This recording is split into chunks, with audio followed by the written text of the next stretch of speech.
The Galactic Senate chamber floated above the storm-wrapped world of Tarsus Prime, a cathedral of glass and light, where empires met to speak of peace and power. Beneath its towering spires, hundreds of alien delegates murmured in dozens of tongues as the representative of Earth took his seat, small, human, and alone among giants. At the center podium, General Krax of the Dravari Legion stood, a hulking reptilian creature encased in silver armor, his crimson eyes burning with contempt. When he spoke, his voice rippled through the air like thunder. "Humans," he growled, his accent sharp but clear, "are cowards. You hide behind your fragile planet, trembling at the thought of true war. You send words instead of warriors. You speak of unity, yet you bleed fear." The statement was not part of the agenda. It was a public humiliation, crafted for spectacle. Hollow feeds captured every word, broadcasting them across the stars. The chamber echoed with laughter, deep, resonant, mocking. The human delegate remained still, his jaw tight, his silence louder than any protest. Krax turned toward him, his fanged smile dripping with scorn. "Perhaps one day," he said, "the galaxy will remember humanity, not as conquerors or diplomats, but as a species that are behind their skies when called stand." The word struck harder than any weapon. That single insult reached every corner of the solar system within hours. On Earth, the transmission played on every screen, in every language. Across cities and colonies, people watched as the universe laughed at them. The phrase "coward species" trended for days, spawning outrage and fury. Protests filled the streets. Soldiers clenched their fists in silence, and generals gathered in sealed rooms to decide what kind of answer humanity would give. The decision came not from politicians, but from soldiers. The United Earth Defense Council issued a single encrypted message to the Galactic Senate. Challenge accepted. The galaxy had questioned their courage. Now, they would witness it. 2 names were chosen from the classified rolls of Earth's most decorated warriors. The first was Master Sergeant Cole Viper Reynolds, a Green Beret with scars older than most soldiers' careers. A survivor of over 20 covert operations, he carried the quiet discipline of a man who had seen too much and still volunteered for more. His reputation was built on precision and resolve. He never raised his voice, never hesitated. To his comrades, he was the man who could make a battlefield obey him. The second was Commander Alex Ghost Kane, a Navy SEAL renowned for vanishing behind enemy lines and reappearing with victory. His file was thin, half of it redacted. Those who knew him said he thought like water, silent, adaptable, impossible to contain. He smiled rarely, but when he did, it was the expression of a man who had already accepted the cost of his duty. They met for the first time aboard Atlas Dawn, Earth's first deep strike warship, bound for the galactic arena, where the Senate had arranged a trial of honor. Neither man saluted nor spoke much. Respect passed silently between them. Both understood what the mission truly was. Not a duel for glory, but a message to the stars. In the training decks, they pushed their bodies past human limits. Viper dismantled alien weapon systems to understand their weaknesses, turning plasma rifles into improvised traps. Ghost studied alien movement patterns, memorizing every twitch and reaction. Between them grew a rhythm, a partnership without words, built on instinct and trust. They sparred in zero gravity, traded bruises without anger, and adjusted to the weightless dance of combat, where hesitation meant death. One evening, during a pause in their relentless routine, Ghost sat near the viewport, staring at the endless black beyond. "They'll all be watching," he murmured. "Billions of them, waiting to see if we fail." Viper wiped sweat from his face and joined him. "Then we make sure they remember how humans fall, standing up." Silence filled the room, heavy but not hopeless. Outside, the stars drifted by like silent witnesses. As the ship neared the galactic core, where the arena orbited a dying star, the crew treated the 2 men like living legends. Yet both carried ghosts invisible to others. Viper still saw the faces of his lost team whenever he closed his eyes, soldiers who died believing their mission mattered. Ghost remembered the sound of distant waves the night before his last deployment on Earth, a whisper of home that he'd never truly returned to. The mission briefing was simple: represent humanity in combat against alien champions. Victory would silence the accusation of cowardice. Defeat would confirm it forever. The Senate had chosen the battlefield, the rules, and the audience. Humanity had chosen two men who understood that wars are not won by fairness. They're won by will. On the eve of arrival, the Atlas Dawn entered the orbit of the Arena Station, a vast ring of black metal illuminated by the star's red glow. From its observation deck, they could see the massive structure, half fortress, half coliseum. Tens of thousands of ships surrounded it, broadcasting the coming spectacle. Somewhere out there, Krax waited, confident that two humans would not survive a minute against his chosen warriors. The ship's captain approached them with final orders. "This isn't just about Earth," she said quietly. "It's about every species that's ever been told they don't belong. Don't just fight for humanity. Fight for what we stand for." They nodded once. Words had never been their weapon of choice. That night, neither man slept. Viper cleaned his combat knife until it gleamed like a mirror. Ghost adjusted the seals of his exosuit with careful precision. When the call came at dawn, they stood side by side in the airlock, facing the bright horizon of the dying star. The doors opened, bathing them in red light. Viper glanced at Ghost. "You ready?" Ghost smirked faintly. "Born ready. Dying's optional." Viper chuckled once, low and steady. "They called us cowards." "Yeah," Ghost said, stepping forward as the gravity shifted beneath them. "Let's show them what cowards look like when they're running." As they walked into the light, the ship's sensors captured the moment and transmitted it to the galaxy. Billions of beings across countless worlds saw two small figures step into destiny.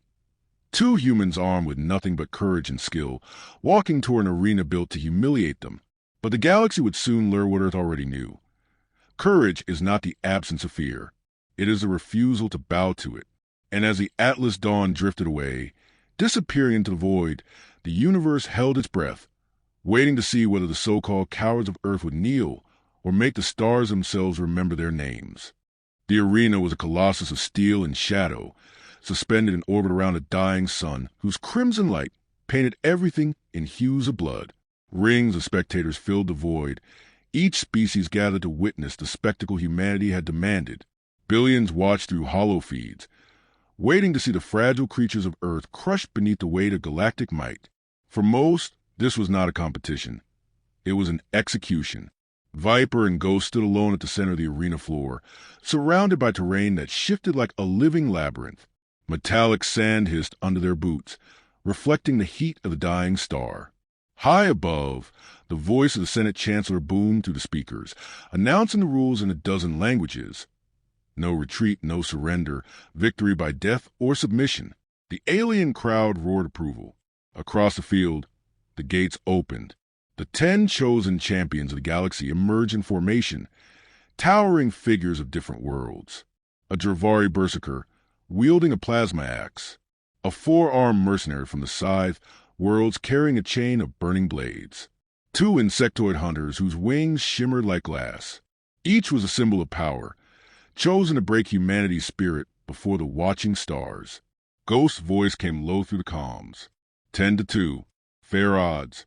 Viper adjusted the targeting display on his rifle, his tone calm.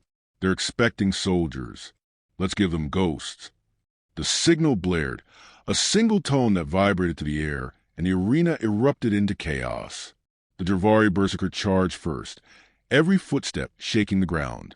Viper rolled aside as a plasma strike seared the space where he'd stood, molten sand spraying into the air. He raised his rifle and fired twice. Control bursts that shattered the berserker's visor. The alien stumbled but did not fall. Ghost moved in behind him, silent as smoke, driving a combat knife through the creature's exposed throat before fading back into the haze. One down.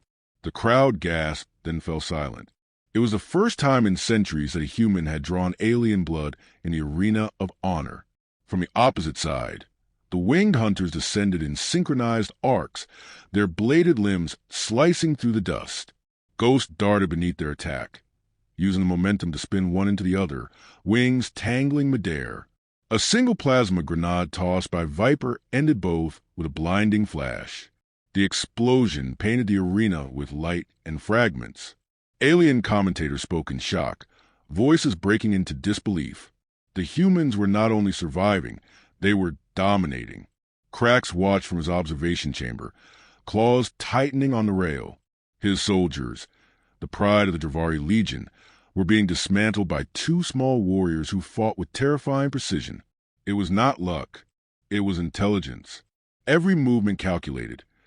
Every strike designed to humiliate as much as to kill.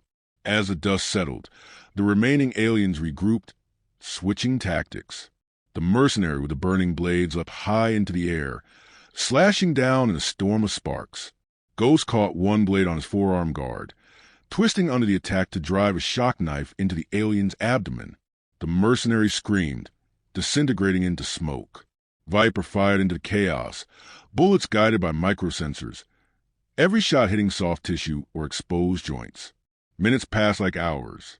The two humans moved as one, no words, no hesitation. Ghost's movements were fluid, almost graceful, every step an echo of deadly discipline. Viper was the anchor, steady and relentless, his gunfire an unbroken rhythm of precision. They fought not for glory but for proof that humanity did not bow, did not cower, did not quit. By the time the smoke cleared, only one figure remained on the opposing side, General Krax himself. The gate opened again, and the massive Dravari stepped into the arena, armor scorched by fury. His plasma blade ignited with a deep, resonant hum, the weapon glowing like a piece of the sun itself. The audience erupted with cheers. The true fight had begun. Finally, Ghost whispered. Krax's voice thundered across the field. You think you've proven something, humans? You've only shown how fragile you are. Now you face a soldier of the Legion. He charged faster than something his size should have been able to move. Viper barely dodged, the blade slicing through his shoulder armor and searing the flesh beneath. He grunted, rolled, and countered with a burst from his rifle that glanced harmlessly off Krax's armor. The alien advanced, relentless. Ghost moved to flank, darting across the battlefield, firing short bursts meant to distract. Krax spun and caught him mid-motion, his blade crashing into Ghost's side. The impact hurled the seal across the ground, armor cracking. Viper shouted, a sound of pure defiance, and charged forward, slamming an explosive round into the alien's chest plate. The detonation sent both of them flying. Smoke swallowed the arena. For a moment, there was silence. Then a low growl broke through it. Krax rose, one knee bent, armor dented but intact. You bleed easily, he spat. Viper coughed, forcing himself upright. Maybe, but we bleed with purpose. He glanced toward Ghost. The seal was back on his feet, limping, one arm hanging uselessly. Their eyes met for a brief second, and that was enough. Ghost charged, feigning to draw Krax's attention. Viper circled behind, pulling a plasma cell from his weapon and setting it to overload. Krax swung for Ghost again, but this time the seal caught the blade's hilt with his remaining arm, locking it in place.